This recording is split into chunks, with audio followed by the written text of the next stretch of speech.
My jealous manager was power tripping and insulted me, manipulated my schedule, lied about a customer complaint, made up a theft accusation. So my dad showed her who she was really dealing with. From the moment I graduated high school to the day he did it, my self-esteem and self-worth was lower than ever. I'd go to bed crying most days, remembering how my parents drilled it into me that I was a loser ever since I was little. That stuck with me, and in my mind, I was always going to be useless. But then around 6 months after graduating, my aunt came to me. Her eyes were bright, and with a big smile, she offered me a job as a server in her diner. I remember lighting up, ecstatic that someone finally believed in me. But then right as I did, my parents' voices echoed in my ears again. My smile dated, and I told my aunt no because I'd probably do a bad job. Well, she refused to take that for an answer. Her eyes met mine in a warm, loving gaze as she spoke words of encouragement and motivation to me, words I hadn't heard in so long. I was beaming with joy after she was done talking and accepted her offer, and for the first little while, work was fantastic. All the staff were my age, and I even had a work crush, and I'm pretty sure he liked me back. I was making around $100 a day, which meant I could buy a $17 meal without feeling like I was breaking the bank. I was even starting to see myself as a capable person,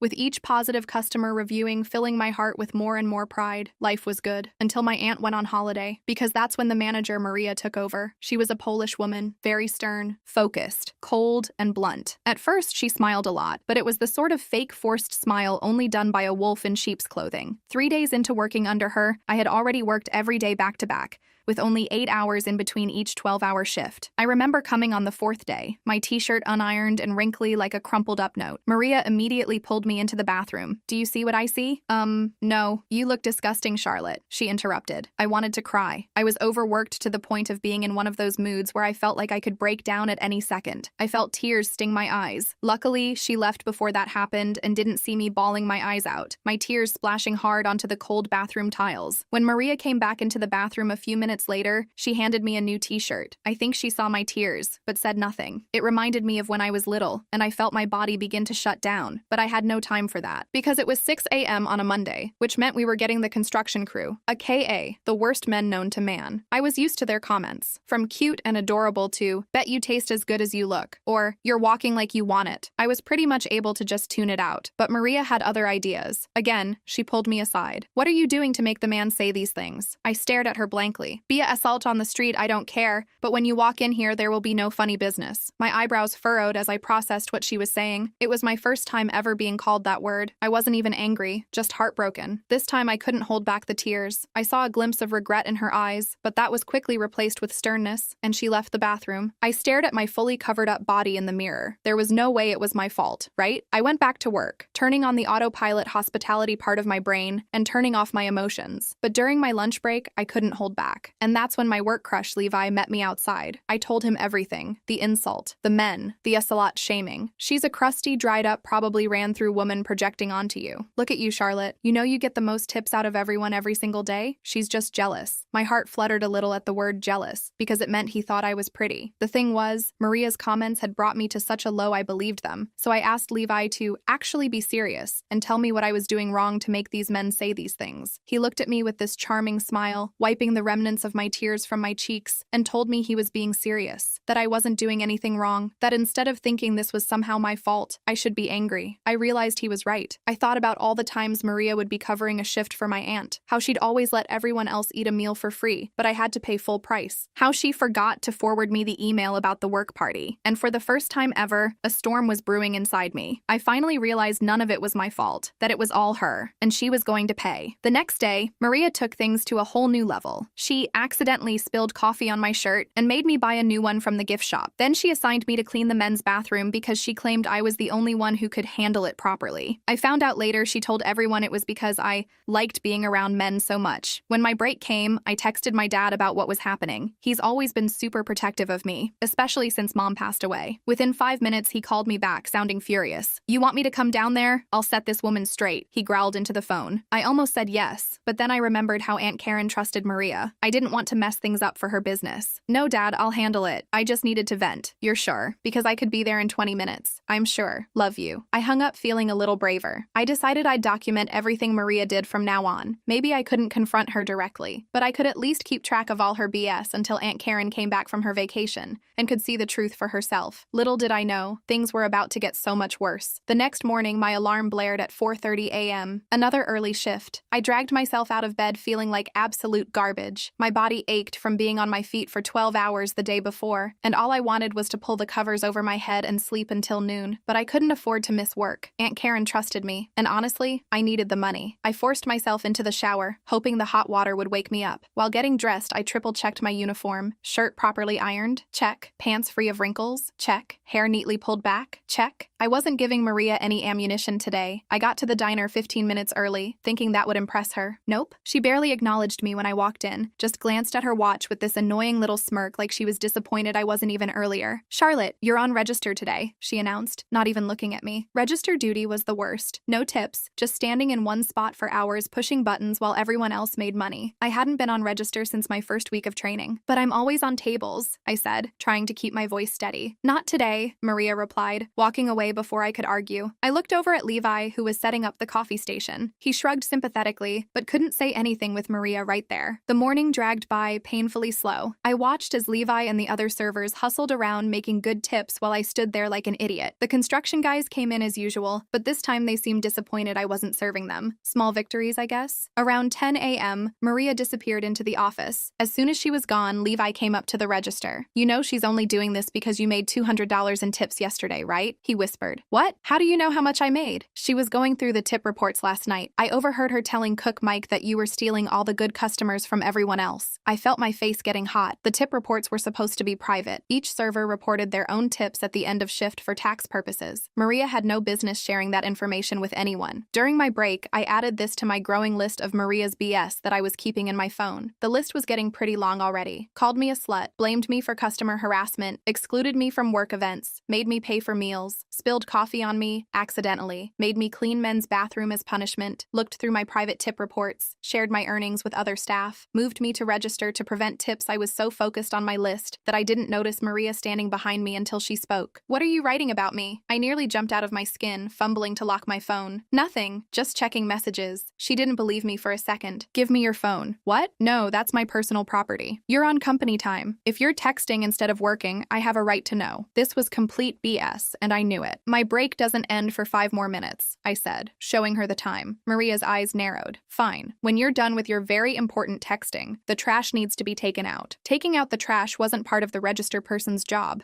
but I wasn't about to argue. As soon as she left, I texted Levi. She almost saw my list about her. He texted back immediately. Be careful. She's on warpath today. The next few days followed the same pattern. Maria would give me the worst jobs, the worst shifts, and find any excuse to criticize me. On Wednesday, she claimed a customer complained that I was rude, but wouldn't tell me which customer or what I supposedly did. On Thursday, she couldn't find my time card and tried to claim I was an hour late when I definitely wasn't. By Friday, I was at my breaking point. I hadn't made decent tips all week because she kept me off tables. I was exhausted from working split shifts that had me coming in from 6 a.m. to 10 a.m. and then again from 4 p.m. to 10 p.m., which meant I basically couldn't do anything else with my day but go home and nap before coming back. I decided to call Aunt Karen, vacation or not. This was getting ridiculous. But when I tried her number, it went straight to voicemail. I forgot she mentioned something about poor reception at the beach resort. When I got to work Friday morning, Maria had a smug look on her face that instantly made my stomach drop. Charlotte, could you come into the office, please? I followed her, already feeling like I was going to throw up. The office was really just a small room with a desk and computer where Aunt Karen did paperwork and kept the safe. Maria closed the door behind us and sat at my aunt's desk like she owned the place. We need to discuss your performance, she said, pulling out a folder. I've been documenting some concerning behaviors. My jaw literally dropped. She was documenting me? What behaviors? I asked, trying to keep my voice from shaking. Tardiness, rudeness to customers, dress code violations, and most concerning, she paused dramatically. Suspected theft? theft, I practically shouted. I have never stolen anything in my life. Maria opened the folder and pulled out a printout of the register totals. Yesterday's register was short $50. You were on register duty all morning. That's impossible, I said, my mind racing. I double count everything. The register was balanced when I signed out for lunch. Well, when I counted at closing, it was short, Maria said with fake sympathy. I'm not accusing you directly, but you were responsible for that register. I knew exactly what she was doing. She was setting me up to get fired. My eyes started to burn with tears of frustration, but I refused to cry in front of her again. I want to talk to Aunt Karen, I said firmly. Karen is on vacation, and she left me in charge. I've already emailed her about the situation, Maria replied, looking way too pleased with herself. For now, I think it's best if you take a few days off while we sort this out. She was suspending me over something I didn't do. I stormed out of the office, grabbed my bag, and left without saying goodbye to anyone. I was so angry I could barely see straight. As soon as I got to my car, I burst into tears. How was this happening? I finally had a job I liked, with people I liked, and this woman was ruining everything. My phone buzzed with a text from Levi. What happened? I was typing out a response when another text came through. Never mind. Maria just announced you're suspended for stealing from register. I know that's BS. I called him immediately, and thankfully he answered. I explained everything through my tears. This is insane, Levi said, sounding genuinely angry. Maria's been gunning for you since day one, but this is crossing a line. What am I supposed to do? I asked, wiping my face. Aunt Karen won't be back for another week, and Maria's probably telling her I'm a thief right now. I don't know yet, but we'll figure it out. I'm off at 3. Can I come over after? The thought of Levi coming to my house made me nervous, but in a good way. Yeah, that would be great. I'll text you my address. I spent the next several hours alternating between crying, raging, and staring at my phone hoping Aunt Karen would call. By the time Levi showed up at my door, I was emotionally exhausted. I brought reinforcements, he said, holding up a bag of takeout from our competitor diner down the street, and information. We sat at my kitchen table and he filled me in on what had happened after I left. Apparently, Maria had gathered everyone together and announced that I was suspended pending an investigation into missing funds. She made it sound like this had been happening for weeks and they'd finally caught me. But here's the thing, Levi said, leaning forward. Mike from the kitchen said he saw Maria messing with the register after you left for lunch yesterday. He thought she was just doing a midday count, but now he's not so sure. My heart started racing. So she set me up. She actually took money from the register to frame me? I think so. Levi nodded. And I also think you're not the first person she's done this to. He pulled out his phone and showed me a Facebook post from 6 months ago. It was from a girl named Amanda who used to work at the diner before I started. Her post complained about being fired for something she didn't do, and how the new manager had it out for her from day one. This sounds exactly like what's happening to you, Levi said. I bet Maria's been doing this for a while, getting rid of servers she sees as competition or threats. But why? I asked. What does she gain from it? Levi hesitated. I think she might be skimming money from the diner and blaming it on employees she fires. If she's been catching people stealing small amounts every few months, she could be taking much more without anyone noticing. My mind was reeling. This wasn't just about jealousy or power trips. Maria was actively stealing from Aunt Karen's business. She was targeting young, attractive servers who earned good tips, accusing them of theft, and using it as cover to skim money for herself. The pattern was crystal clear now. We need proof, I said finally. Otherwise, it's just her word against mine, and she's the manager. Levi nodded, taking a bite of his burger. I've been thinking about that. The office has security cameras, but Maria knows where they are. The main floor cameras don't cover the register area well enough to see her taking money. What about the daily reports? I asked, remembering how Aunt Karen always printed and filed each day's sales. Wouldn't those show discrepancies? Maybe, but Maria's the one who handles those now, Levi said, looking frustrated. She could easily adjust them before your aunt sees them. We spent the next hour brainstorming ways to catch Maria in the act. None of our ideas seemed foolproof. Either they relied on other employees risking their jobs to help us, or they involved complicated schemes we weren't sure we could pull off. Finally, my phone rang. It was my dad. Hey honey, I was just checking in. Haven't heard from you in a couple days. I hadn't told him about being suspended yet, but suddenly I realized I needed his help. I put the phone on speaker and filled him in on everything,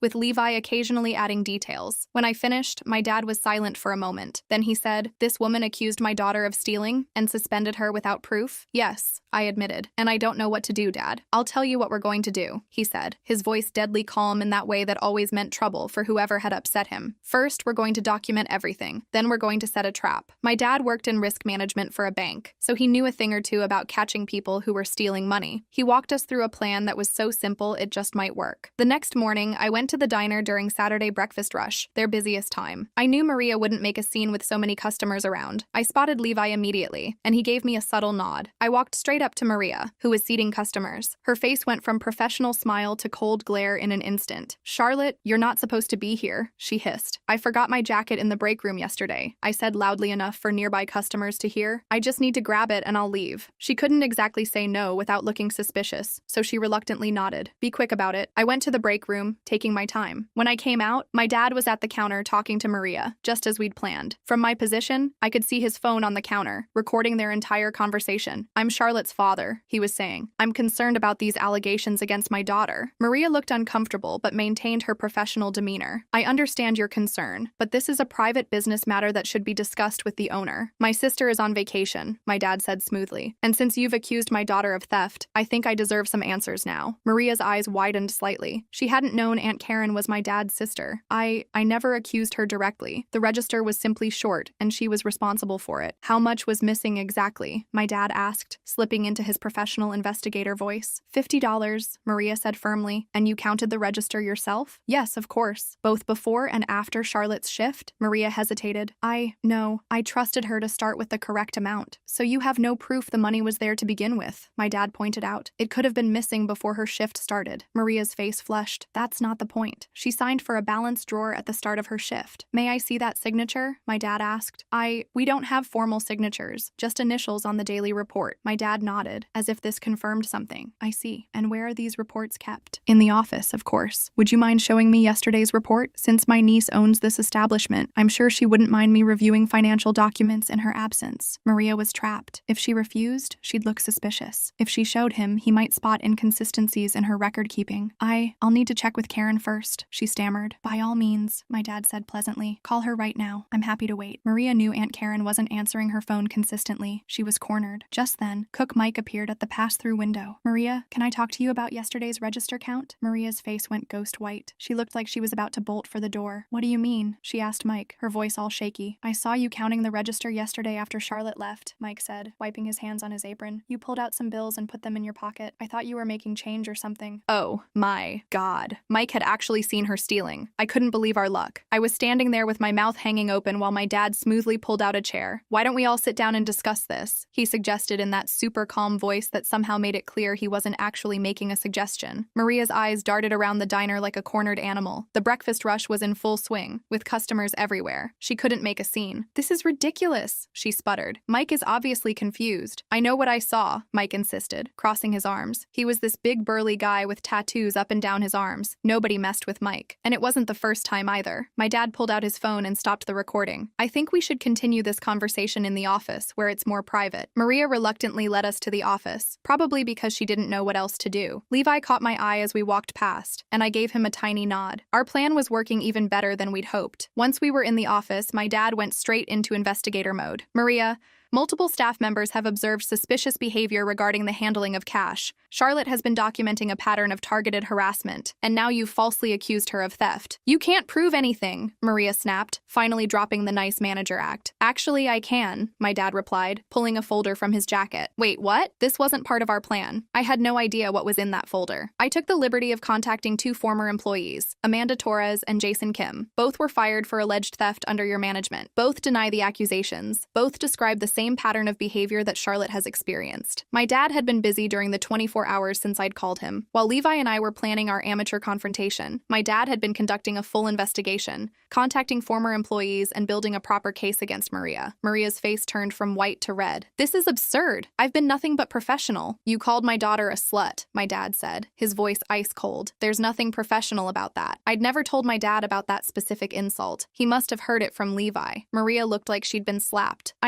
She started. Yes, you did, I interrupted. In the bathroom after the construction guys were making gross comments. You blamed me for it and called me a slut. Maria glared at me. You're making this up. My dad calmly placed 3 witness statements on the desk. Levi, Mike, and Samantha all provided written accounts of your behavior toward Charlotte. The pattern is clear. I was shocked. My dad had been busy. While Levi and I were coming up with our amateur plan, my dad had been building an actual case. What do you want? Maria finally asked, her accent thicker with stress. 2 things, my dad replied. First, you're going going to write a full confession about the money you took from the register. Second, you're going to resign immediately. And if I don't, then when Karen returns, she'll receive these statements, the recording from today, and a recommendation to file a police report for theft. Maria's shoulders slumped. She knew she was caught. Fine, I'll resign, but I'm not writing any confession. Oh, I think you will, my dad said, sliding a piece of paper across the desk. Because I've also contacted the owner of the diner where you worked before this one. Apparently, they fired you for suspected theft but couldn't prove it. One more incident on your record, and you'll never work in food service again. I had no idea if that was true or if my dad was bluffing, but it worked. Maria grabbed a pen and started writing. While she wrote, my dad texted Aunt Karen. I peeked at his screen and saw, had to handle a situation at the diner. Call me when you can. Everything's under control now. When Maria finished writing, my dad read it over carefully. This will do. Now clean out your personal items and leave. I'll be watching to make sure you don't take anything that doesn't belong to you. 20 minutes later, Maria walked out the door for good. The staff watched in stunned silence as she left. As soon as the door closed behind her, everyone broke into whispers. My dad turned to me. Well, looks like the diner needs a temporary manager until Karen returns. Think you're up for it? Me? I squeaked. I've only worked here for like 2 months. But you care about this place and these people trust you, he pointed out. Plus, I'll help you with anything you need. I looked around at the staff, at Mike giving me a thumbs up, at Samantha smiling encouragingly, and at Levi, who was looking at me like I was some kind of hero. Okay, I said, I'll do it. The next week was crazy busy, but in a good way. I had to learn all the manager stuff super fast, but everyone pitched in to help. My dad came by every day after his work to help me balance the books and make sure everything was running smoothly. When Aunt Karen finally returned and heard the whole story, she was furious about Maria, but proud of me for standing up for myself. She officially promoted me to assistant manager, with a real salary and everything. You've got good instincts, she told me, and the staff respects you. That's not something you can teach. I felt my self-esteem growing stronger every day. The brain fog that had plagued me since high school gradually lifted as I threw myself into learning every aspect of running the diner. Oh, and Levi finally asked me out properly. We went to dinner at this fancy Italian place where he couldn't stop telling me how amazing I'd been handling everything. Our first kiss happened in the parking lot afterward, and it was definitely worth the wait. Sometimes I think about how close I came to letting Maria destroy my confidence all over again. If I hadn't fought back, if Levi hadn't encouraged me, if my dad hadn't swooped in with his investigator skills, who knows where I'd be now. Instead, here I am 6 months later, helping Aunt Karen open a second location. The brain fog is completely gone. Turns out I'm actually really good at something after all, and that something might just become my career. Maria? Last I heard, she moved to another state. Hopefully she's not terrorizing some other poor server somewhere, but if she is, I hope they fight back too.